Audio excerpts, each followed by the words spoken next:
NASCAR does a great job, supporting the troops every single weekend. I feel like we do the best in all of sports of showing our support to the military. But this weekend is something just a little bit extra. I had a member of mine on the car um, last year.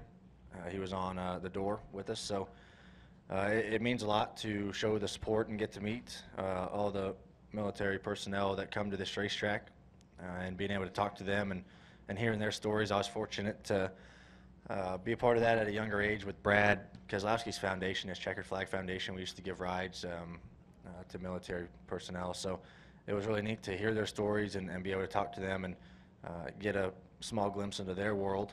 And it's nice to pay them back, hopefully, with them getting a glimpse into our world.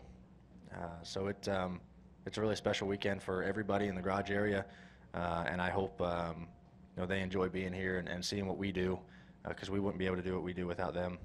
And it definitely makes for a special weekend. 2 weeks ago, I had a chance to go down to Fort Bragg and meet Mr. Rodriguez's family and also the unit that he was a part of.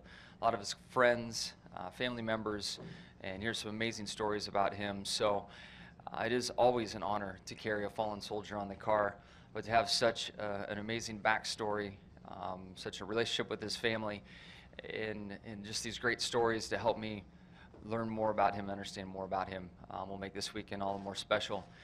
With our performance in the All-Star race, I feel like we have a really good chance to honor him at the highest level that I know how to, or I'm able to, which is winning a race and taking him to victory lane. So I'm excited about the weekend.